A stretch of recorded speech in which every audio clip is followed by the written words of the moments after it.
Buenos días. Ay, mira, con estos audífonos sí puedo saber cómo hacer lo de la cortinilla. Es un poco confuso, pero sí lo logré. Me está quedando mejor cada vez. La producción se ha vuelto muy complicada últimamente. No, hombre, bueno. Mira, es una risa porque estoy tratando de hacer la cortinilla, esa cosa. Y entonces el Dani se está riendo. Entonces, pero el chiste es que no se oiga la risa del Dani atrás de la cortinilla, pues. Pero ya lo logré, no está tan mal. Entonces, hoy, nuestra conversación, sugerida por el señor Alejandro, es de un tema que a él le gusta visitar, porque es algo que tiene razón en querer hacer, que es como una cosa que a todo el mundo le dicen, o le sugieren o le aconsejan, que es buena idea, ¿no? O sea, que para sanar una herida, digamos entre comillas lo de la herida, tú tienes que revisitarla. Y entre más la visitas y más hablas de ella y más vueltas le das, aparentemente entre más atención le pones, más rápido sana, ¿no? ¿Se acuerdan que veníamos leyendo el libro que les dijimos el podcast pasado, el de la semana pasada? Que era el libro que traemos ahora de moda aquí en la oficina, ¿no? Que se llama Mala Terapia. Entonces ya vamos todos en la segunda vuelta o en la primera vuelta o releyendo capítulos que acá a quien le importan y eso. Y es muy particular esta visión de la sugerencia de hablar acerca de lo doloroso o hablar acerca de lo traumático o hablar constantemente acerca de algo que te enoja y que tú para sanarlo tienes que contarlo, narrarlo o refrasearlo o vete a saber cuál sea ya la nueva iteración, ¿no? Entonces, porque aparentemente esto sí hay que agregarlo, si no lo hablas no lo sueltas, esa es la cosa, ¿no? Entonces, a ver, Ale, dinos cuál era el asunto ahí. Entonces, estoy platicando con mi señora madre y estoy haciendo un repaso de pues, mi vida y cómo van las cosas y demás. Y entonces sale el tema de mi ex esposa. Y entonces ella me hace la observación de que me percibe todavía muy enojado con esa relación y que pues la debería de trabajar para ya no estar enojado. Entonces me quedo pensando y digo, bueno, pues voy a pensar en lo que me está diciendo. Y entonces regresé contigo. Con Vanessa, y le digo, oye, a ver, ¿cómo hago esto? Porque cada vez que pienso en esto, pues nada más me encabrono más. Entonces, pues ahí ahorita dirás qué me dijiste, pero un poco decía, no estoy pudiendo trabajar esta relación así como entiendo que se debería de hacer, pues porque simplemente me reestimula cada vez. Y por otro lado, pues entiendo que uno tiene que buscar esa distancia amorosa. Pero en este caso, con esta relación, pues la distancia amorosa pues, es básicamente 0. Y con eso me siento yo muy bien. Y entonces, pues ya me callo y con eso dile tú a todos qué me dijiste. Tan, tan, tan. Qué bien lo hiciste. Mira, en mi experiencia personal, voy a hablar de mi no revisitar cosas o de mi no estar hablando de las cosas que a mí me hacen sufrir o cosas que son dolorosas o de pasados que la verdad es de los que ni me acuerdo con precisión, pero yo medio invento, ¿no? A la hora de estarlos nombrando. Yo creo que entre más hablas de lo que te duele, más te duele, primero. Porque estás como inmerso en ese pasado, queriendo recrearlo, porque no tienes acceso a él, la mera verdad. Y para poder accesarlo con mayor nitidez o con más asertividad, tendemos a inventarle a ese pasado cierto tipo de características que lo vuelven cercano o que permite que ese pasado visite, ¿no? en el valor del presente. Cuando siempre hago un símil con una herida real, ¿no? Entonces, si tú tienes una herida que te hiciste como sea, con papel o una seria o una cortada que te cosieron o lo que sea, la sugerencia siempre de las personas que te sanan, o sea, quien te cura la herida, es que te la van a tapar por los 4 lados y la vas a dejar ahí estar. O sea, que el propósito máximo sería que la destaparas para limpiarla e inmediatamente después la vuelves a cubrir. Nunca he ido a un lugar donde me hayan hecho una cosida, y me han hecho varias, que me digan, mire, la sugerencia oficial del doctor es que usted se quite la chingada madre esa, pellizquele, escárvele, jálese las costuras, échele ácido muriático, enséñesela a todo mundo, pregúntele a la gente qué opina acerca de cómo la cosí, y luego ya con el tiempo le va a sanar. La probabilidad de que se infecte y te mueras de eso es muy alta. Entonces, siempre pienso, bueno, si esa recomendación es tan útil en una circunstancia real, digamos, lo puedes hasta corroborar en la piel o en lo que sea el órgano dañado, ¿por qué no va a ser lo mismo para un proyecto emocional? O sea, es prácticamente idéntico, ¿no? Como que se ha vuelto muy popular la idea de terapear a la gente, terapear las cosas, terapearte tú, terapear el dolor, trabajarlo, ¿no? Está como, hay que trabajar a la madre, trabajar al padre.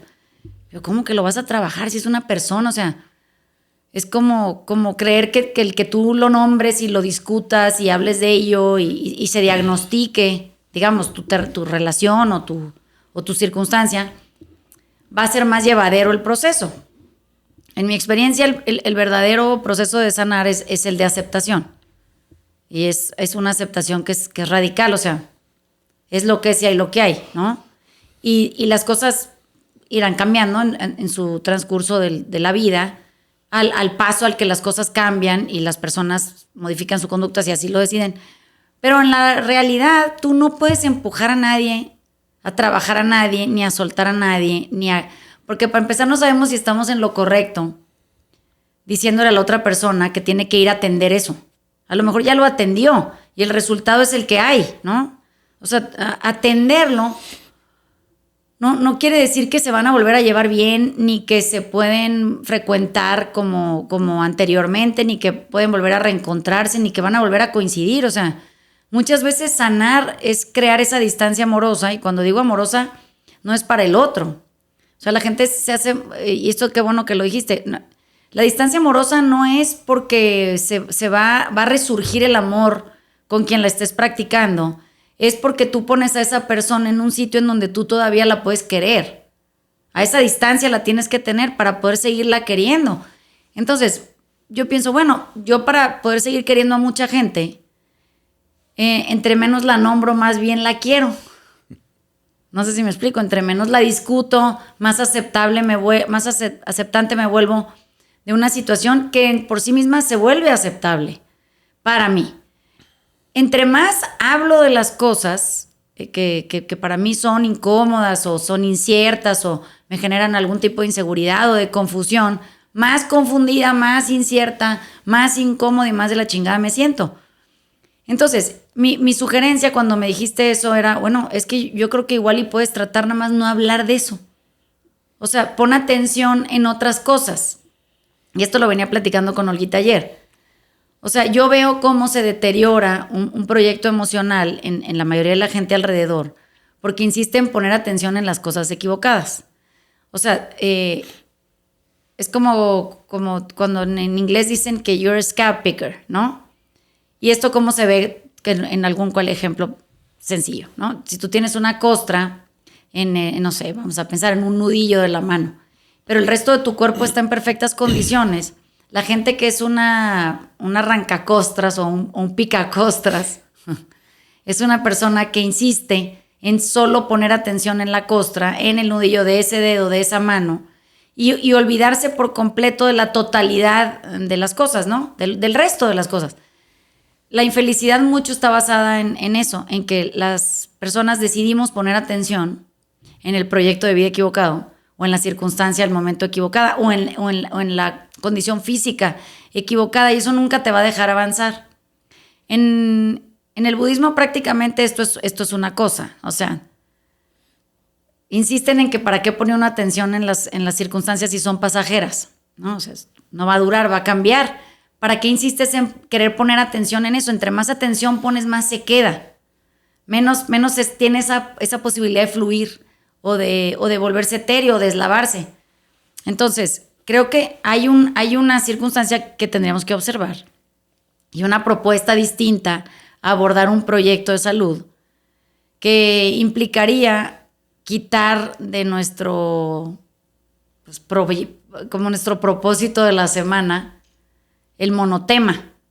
El monotema es esto que nosotros creemos que estamos trabajando hablándolo, pero que nada más sonamos a disco rayado porque ni se va el monotema, no desaparece de nuestra agenda, insiste en regresar porque nosotros lo traemos de las greñas de regreso y nos volvemos gente más amargada y más profundamente agresiva, porque así se siente la realidad que nosotros estamos forjando, ¿no? O sea, se fundamenta en esa idea de trabajarlo y trabajarlo y trabajarlo, pero ¿con cuál propósito? Esa siempre es mi duda. O sea, ¿qué voy a lograr?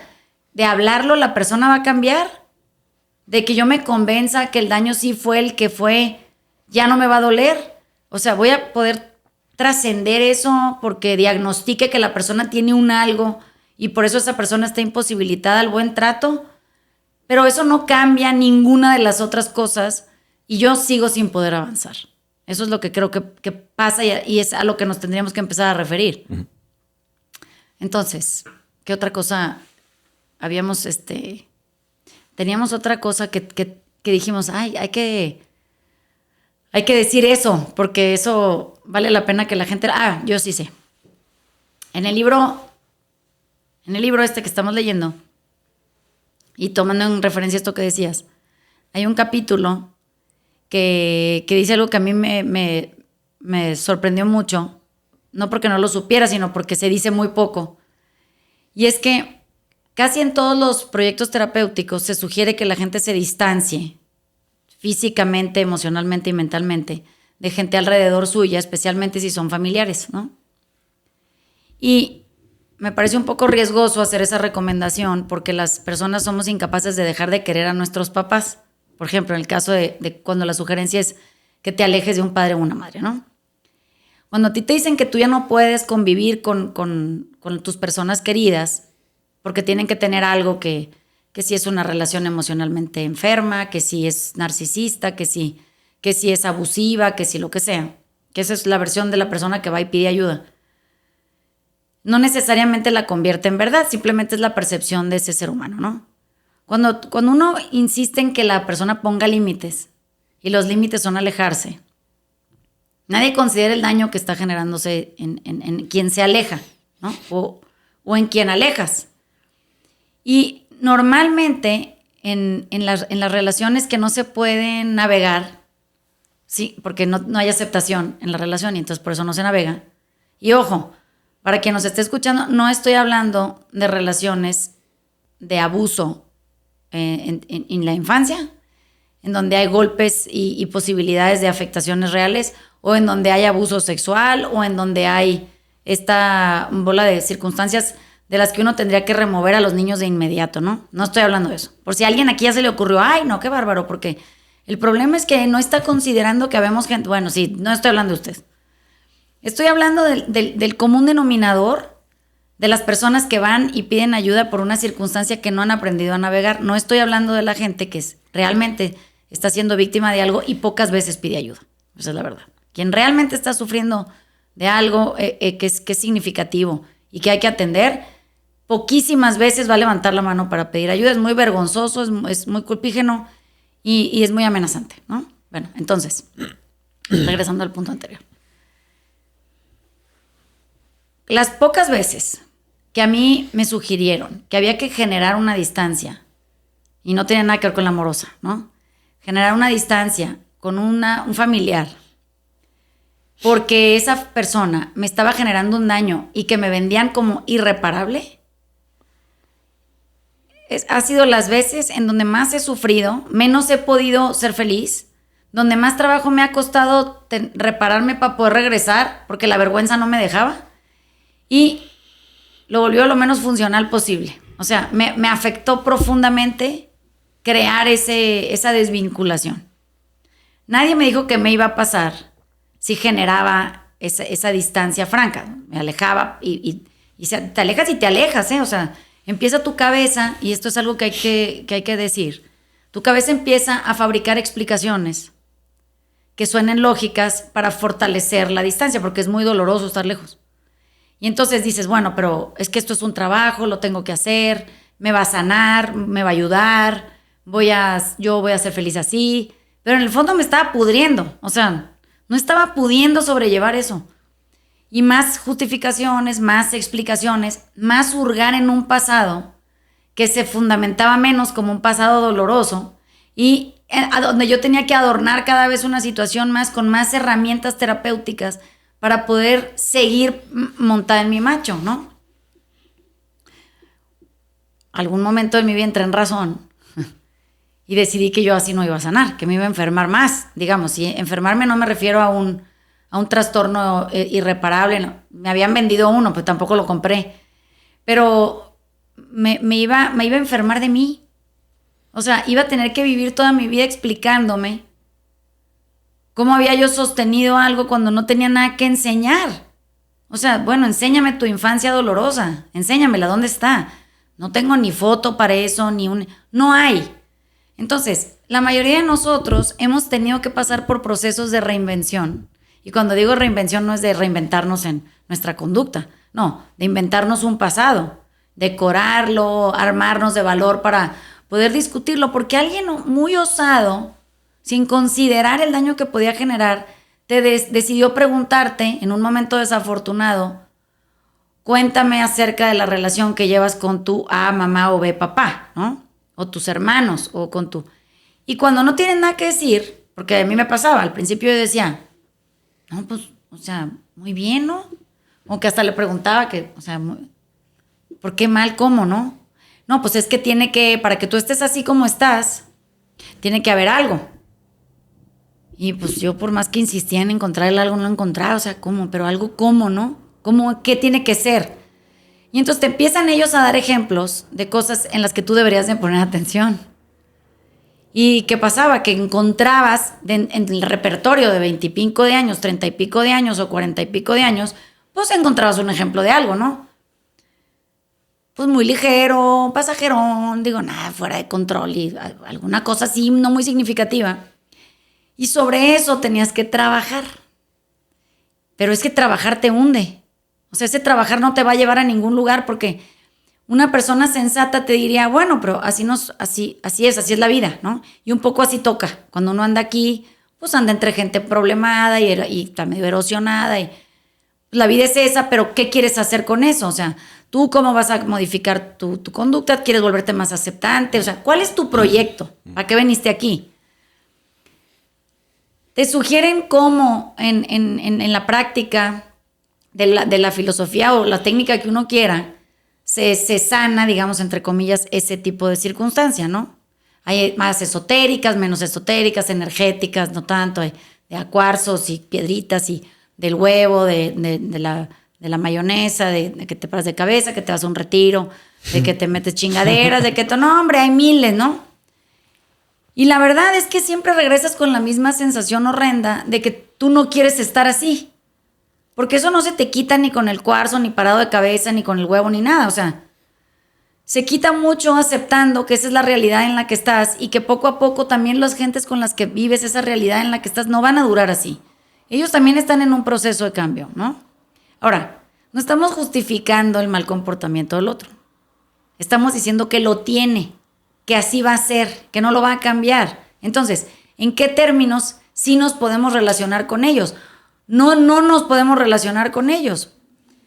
Creo que es muy hostil cuando tú tienes una relación articulada con alguien y te dicen, no, pues déjalo. No, pero ¿cómo? O sea, ¿cómo me voy? ¿Me empaco mis cosas y me largo? O sea, ¿así se ve o cómo?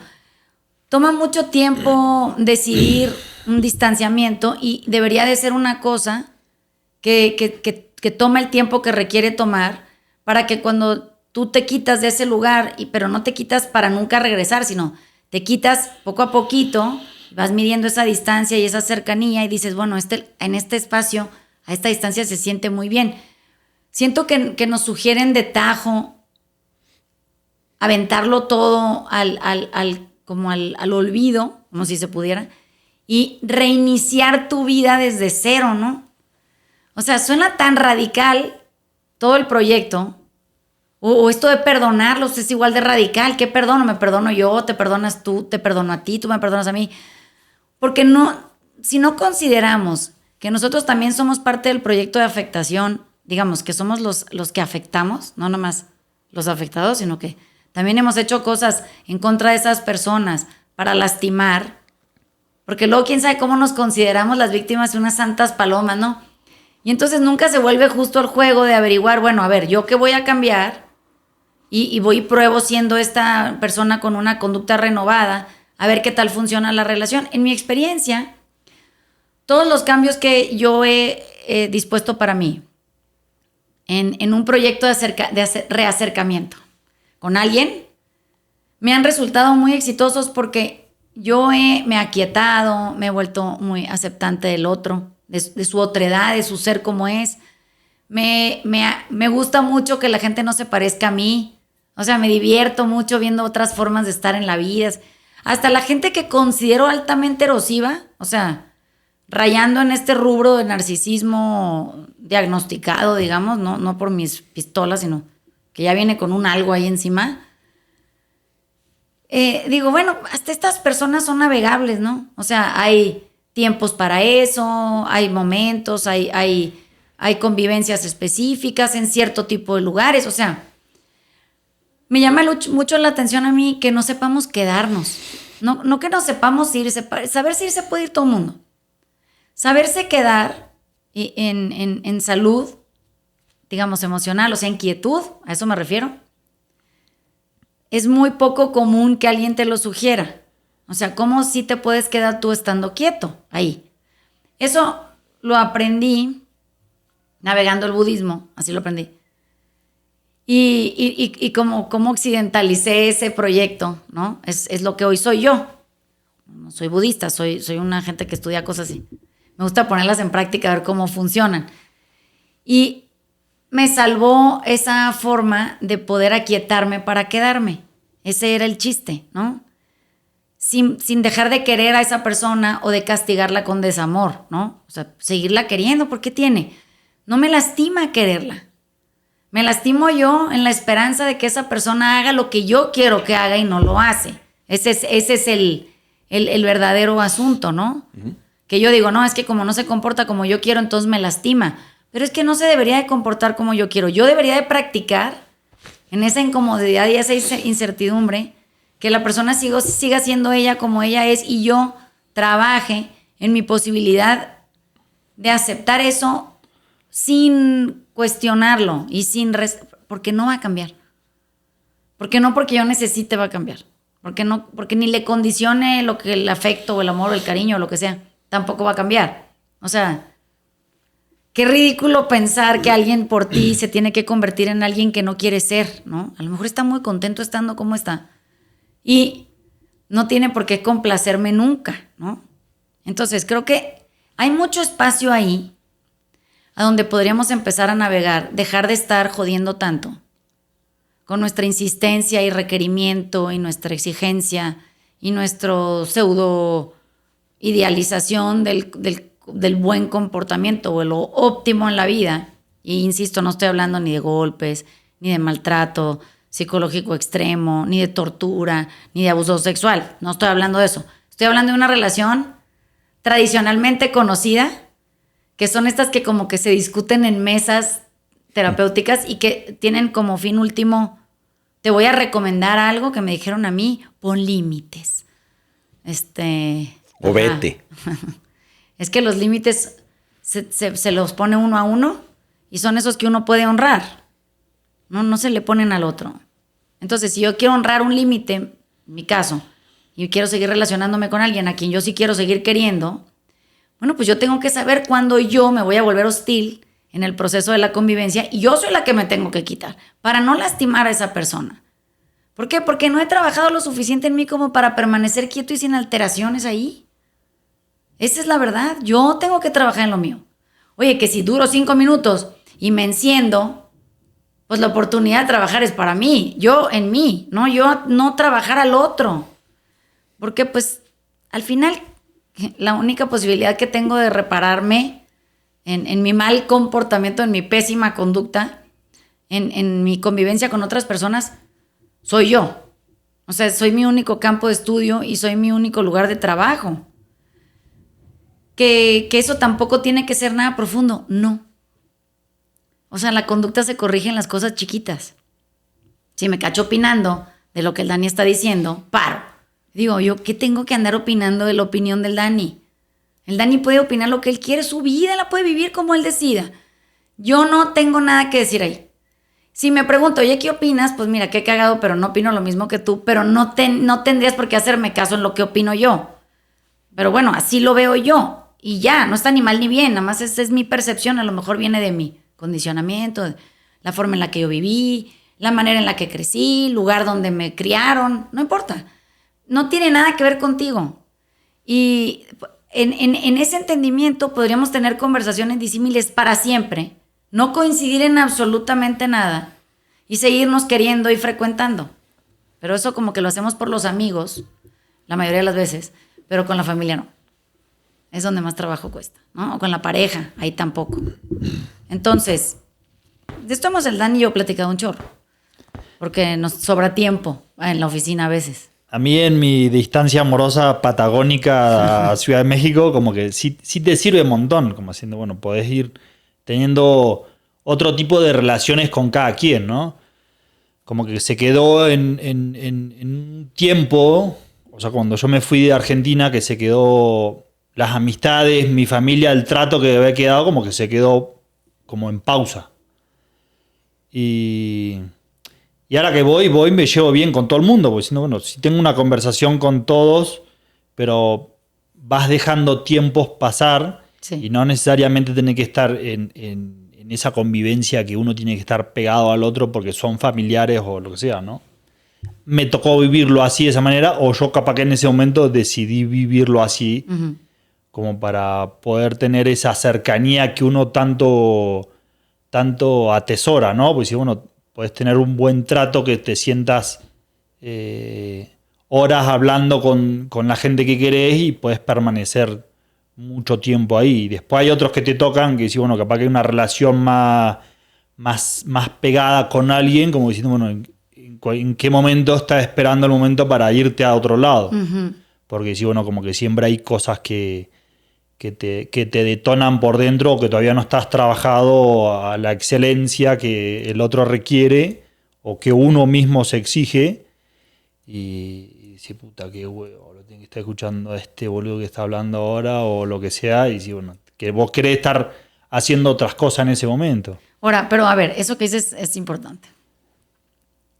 Va a opinar sobre el... No, es que antes de que se me vaya, es importante cuando te das cuenta de eso. O sea, cuando te das cuenta que hay conversaciones que te entretienen más, digamos, porque son afines a ti, y es en donde puedes durar más tiempo en este vaivén, ¿no?, de la información.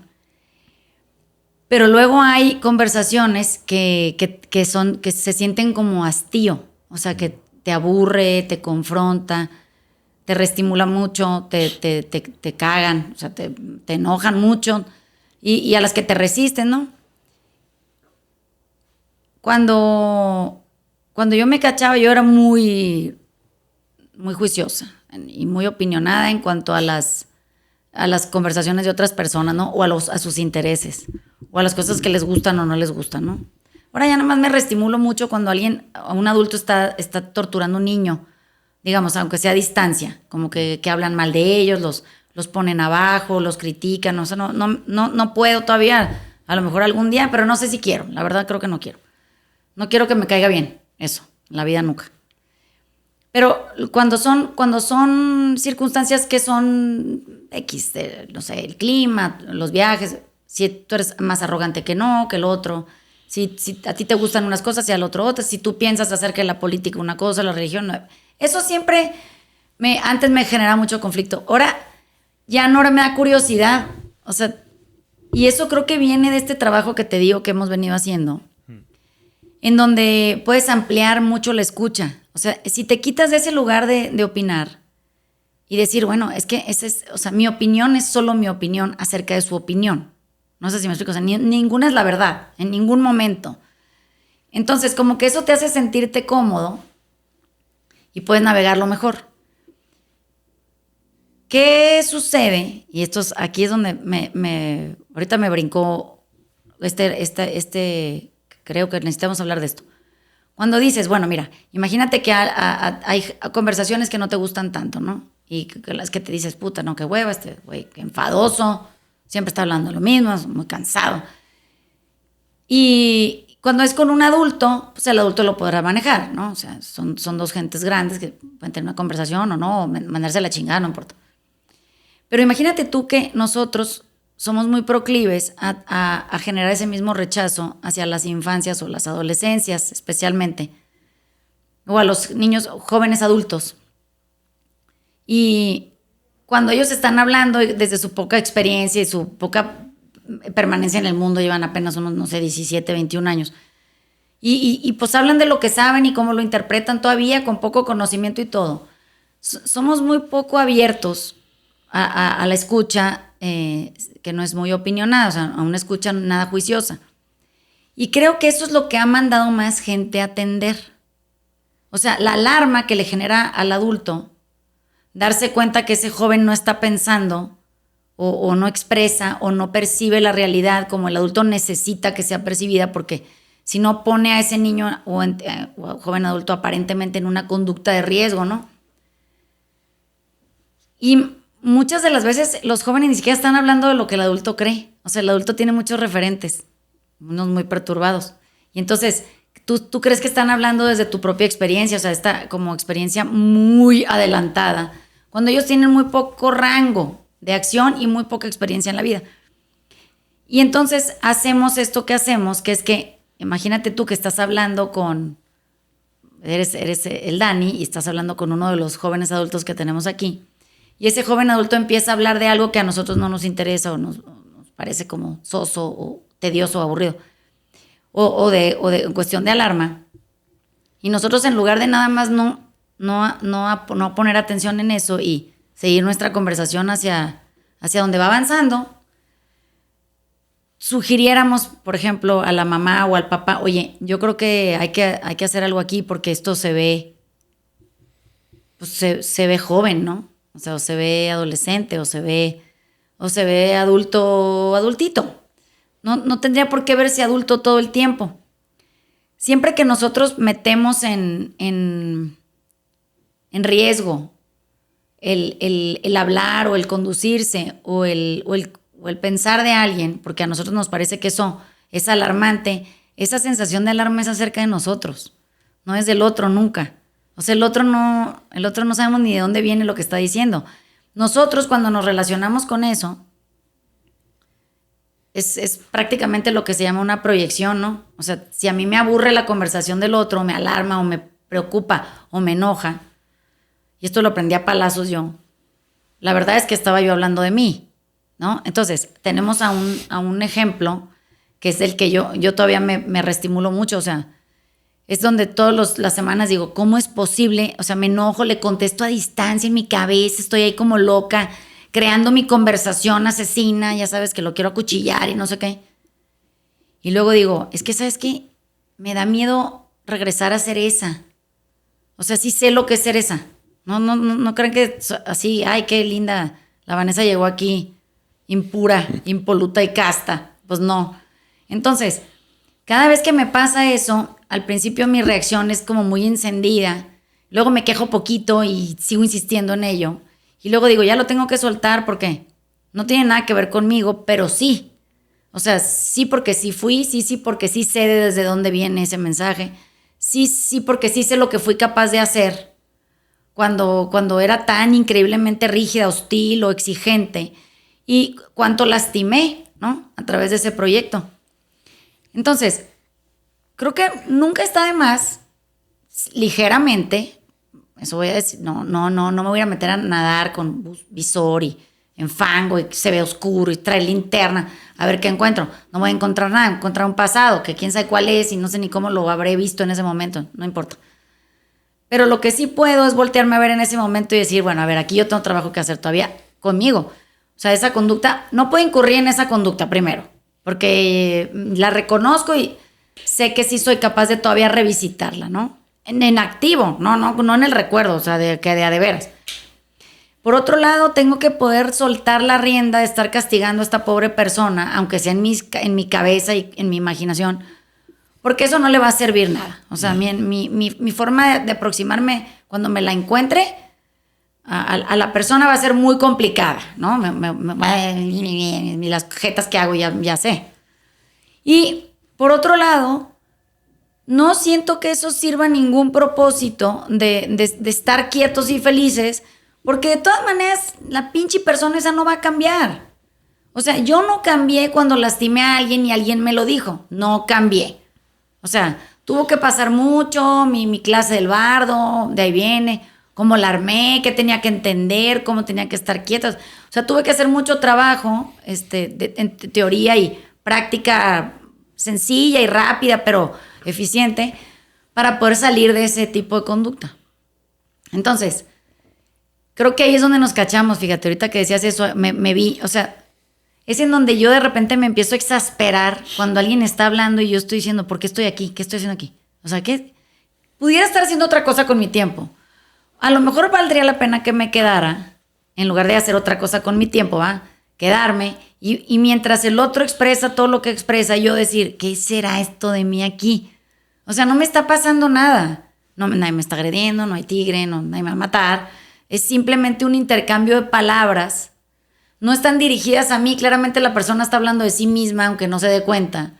Y yo podría hacer de esto un trabajo muy generoso para yo no verme nunca como me vi. Si ya me vi así, ahora nomás me recuerdan que sí fui esa, ¿no? Entonces, eso también podría servirnos en sustitución de tanta terapia. Es como observación franca, la conducta eficiente, rápida, con atención a ciertas cosas chiquitas y simplemente estar ahí sin castigarnos, sin reclamarnos, sin tanto atropello, ¿no? Que creo que eso es lo que, ahorita que decía el Dani, eso me brinca como que podemos ser súper arrogantes en esta superioridad moral espantosa, ¿no? En donde el otro siempre está mal o es mediocre o no la está haciendo bien o lo podría hacer mejor. Y nosotros encumbrados en este sitio de absoluta renovación, reestructuración y reinvención emocional. Ay, si no es para tanto, ¿no? Tampoco. En el camino andamos, ¿no? Más bien. Pero llegar, pues no creo que eso ni siquiera se pueda. Entonces, el de trabajarlo, entre comillas, acaba haciendo trabajarlo en ti. O sea, no es de el ciclo de la pérdida, ya sabes, que de la que sí, acaba en la aceptación. No es necesariamente eso, es simplemente donde veo conductas, sí. O sea, más bien, ¿cuál es la emoción? La emoción acaba siendo el cue, ¿no? Sí. Que donde tengo un área de oportunidad. Sí. Pero es de qué detona en mí y cómo me afecta eso a mí y qué hago con esa afectación. Sí. Mira, sí, y hay otra cosa importante ahí. Cuando uno dice lo voy a trabajar, normalmente nos azotamos mucho en lo de que lo vas a trabajar. O sea, como que nos lo tomamos muy a pecho. Y yo siento que lo que primero beneficia rápido es dejar el tema por la paz. Es pasar a la siguiente cosa. Literalmente es pasar a la siguiente cosa. Es dejar el tema por la paz. Entre más por la paz dejas el tema, cuando lo visitas, menos intenso se sientes. Ya tienes mucho tiempo sin tocarlo. Entonces, pues como que ya el afecto no está igual, ya estás interesado en otras cosas, ya llevas más tiempo entretenido y aprendiendo más. O sea, ya visitarlo no se siente muy hostil. Pero si nunca no lo visitas, o sea, todo el tiempo estás en ello, la intensidad del trabajarlo no cesa.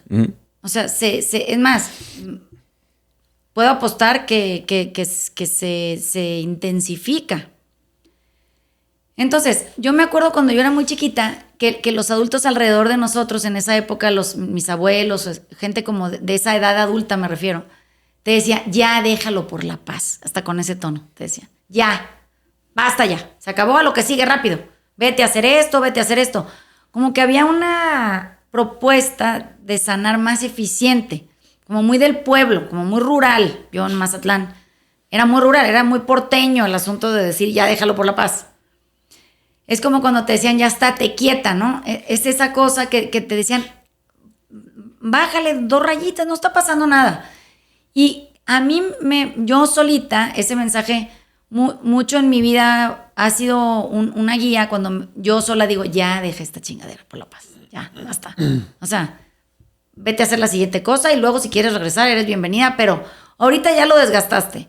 O sea, ya no hay nada más que decir. Y ahí sigue uno como que se ve en rondín, ¿no? Como que ya medio vas a salir del tema y todo el mundo dice, gracias Dios, ya va a acabar, no va a volver a hablar de esto. Y vuelves a agarrar la vuelta, ¿no? Creo que eso es lo que se vuelve cansado porque no hay tanto que decir. Ese es mi punto. O sea, no hay tanto que decir acerca de la misma cosa. Pero aparte, estoy pensando que generalmente no hay tanto que decir de todo. Sí, correcto. O sea, un poco de esta cosa de reestimularte y de...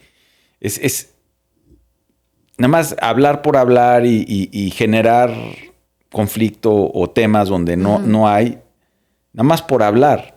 Mira, cuando el taller de escucha ese que tanto les digo, tomábamos los tiempos, ¿no? Y le dabas a la persona 15 minutos para hablar del tema que quisiera hasta la náusea. Y tú no podías interrumpir, entonces estábamos ahí escuchándonos, en este caso éramos Jessica y yo. Y pues al principio se sentía como que, güey, me van a dar el micrófono y o sea, agárrense, ¿no? y el cronómetro. Como en el minuto 5, yo sentía que ya iba a vomitar. O sea, ya me había dado asco yo sola, ya me había yo cansado, yo ya me había hecho pelotas en la locura. O sea, ya se me había acabado qué decir y entonces me daba cuenta en el minuto 7 que yo lo inventaba. Lo que faltaba, 15 minutos en total y yo los primeros 7 medio le daba la vuelta a lo mismo y luego del 7 al 15 era puro adorno. Pues qué grotesco, ¿no? Es lo que pienso. O sea, es muy cansado eso. Entonces, sí, es lo que dices, no hay tanto que decir. Nada tanto que decir de nada. Aquí hemos hecho experimentos de eso en clase. Que le ponemos al reloj y las ponemos en pares y bueno, ya hablen de lo que quieran, ¿no? En el minuto 3 empieza todo el mundo a voltear así, Vanessa, ¿cuánto falta? No, o sea, vas en el 3, o sea, imagínate, nomás les di 5. ¿Cómo? ¿Y qué voy a hacer con los siguientes 2 minutos? Como si fuera un gigantesquísimo espacio de tiempo. Y ahí lo puedes ver, o sea, tú en 5 minutos ya acabaste. Pero si yo te reestimulo a ti y tú a mí, sí. Si tú y yo nos estamos dando cuerda, sí, pues entonces podemos seguir platicando para siempre. Y simplemente subiendo la intensidad del evento. Y es muy cansado eso. Es muy cansado. O sea, siento que cuando terminas de esas conversaciones estás drenado. Siempre. Y aparte, muy avergonzado de haber dicho todo lo que dijiste. Te sientes muy culpable de decir todo lo que dijiste. Y estás muy confundido en cuanto a tu participación de los hechos. O sea, sales más dudoso de cómo llegaste a la circunstancia. Sí, yo a veces pienso que no es buena idea. O sea, en el libro Mala Terapia, hay muchos capítulos de diferentes áreas. De veras, cómprenlo y léanlo. Es una cosa, o sea, que vamos a agradecer con los años, porque habla de muchas cosas de la vida cotidiana que hacemos y ni siquiera nos damos cuenta, ¿no? O sea, como constantemente estarle preguntando a las personas, ¿estás feliz? ¿Te sientes feliz?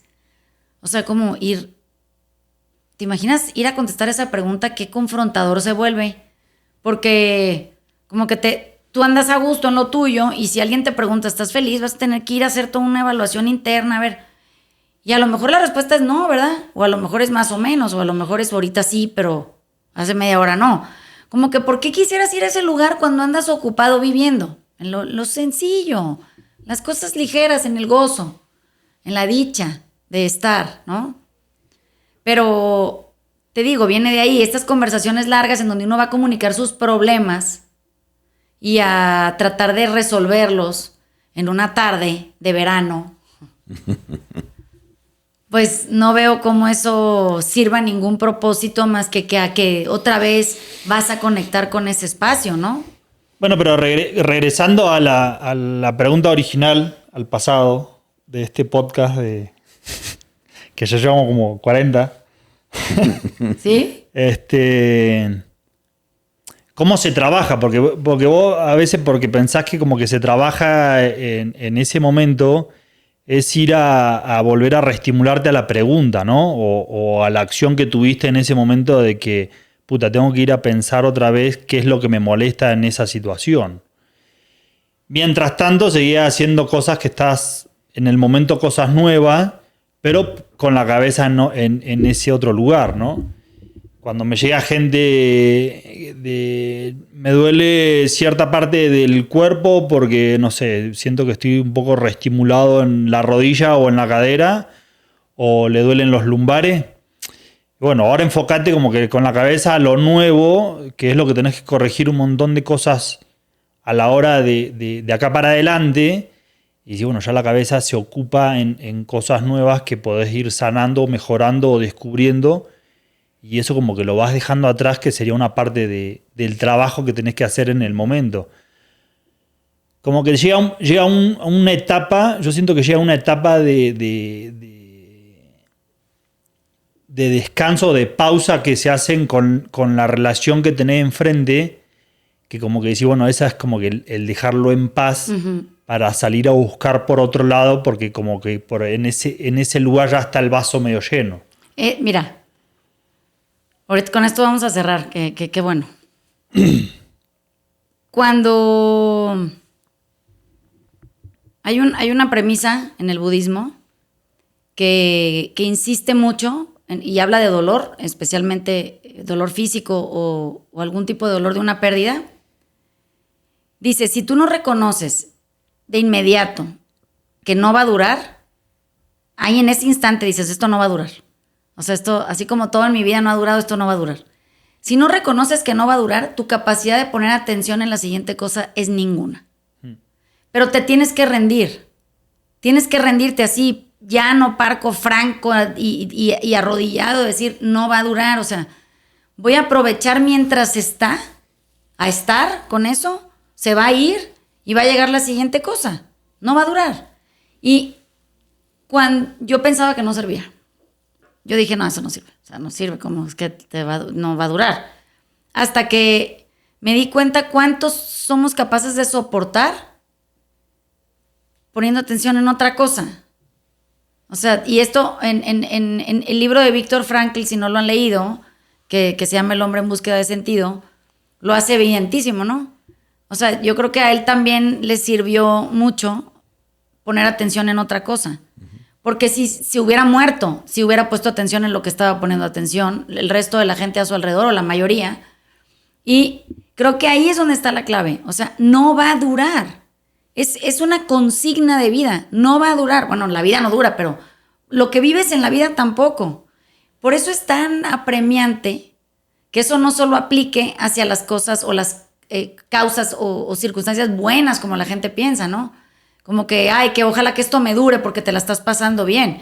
Pues cuando te la estás pasando mal no veo que la gente diga, ojalá que esto me dure, porque no dura. Ni lo que tú consideras bueno, ni lo que consideras malo. Entonces, en el tema físico, si tú estás poniendo atención en que te duele la pierna derecha porque tienes una lastimadura o porque estás sobretrabajada o porque, vete a saber, te pegaste con la esquinita de la mesa la pasada, y en lugar de poder poner atención en la siguiente cosa o en lo alterno de la otra pierna, no nos rendimos, pues, y entonces estamos sufriendo porque es una terquedad nuestra no entender que no va a durar. No va a durar. Es ese mensaje, ¿saben por qué no lo aceptamos? Porque es que es muy doloroso entender que nada dura. O sea, asusta mucho. Y muchas veces nuestra manera de querer alargar nuestro tiempo, prevenir nuestra muerte o la muerte de gente que amamos mucho, es negar toda posibilidad de permanencia en el dolor, pero una búsqueda de permanecer en la felicidad cuando en realidad todo es impermanente. O sea, es pasajero, pues, así como nosotros pasajeros en la vida, las cosas que nos pasan pasajeras en nuestro camino. Entonces, a lo mejor la tarea que podemos hacer y cómo se liga esto con el inicio del podcast de la mala terapia, es que ese malestar por el que están mandando a la gente a terapia no le va a durar. Pero en terapia lo va a hacer permanecer. Y entonces, en lugar de nada más dejarlo estar y que se vaya, como va a pasar, porque es inevitable, hay un lugar que se creó para que las cosas duren. Y esto es algo que sí vamos a tener que considerar y hay que poner atención, por lo menos en nuestras propias vidas, a ver dónde estamos haciendo eso. En microespacios chiquitos, no sé, tirar el agua porque estás muy feliz en la regadera. Y en espacios más grandes, en donde hay experiencias del pasado que sigues trayendo valor presente, porque hay un espacio para que lo puedas hacer. En lugar de nada más entender que no duró, que si está en pasado ya se acabó. Y que sí, pero ya no, ¿no? Sí te pasó, pero ya no te está pasando. Entonces, muy bien. 40 y 51 minutos. 40 y 51 minutos. ¿Quieren agregar algo más? Yo no. Seguro. No, porque la productora nos va a regañar que ya nos pasamos. No es cierto. Ya nos cortó. Véanlos. Se los voy a poner en la pantalla para que los vean. Con cara de gente regañada. Es un peligro la productora. Bueno. Les mandamos besos. Quiero pensar que esto, van a ver, si hacen este pedacito como de práctica chiquita, y que se puede hacer todo el día en todo tipo de cositas, se siente mucha ligereza en el alma, mucha, es muy feliz. Entonces, les mandamos besos. Besos. Bye.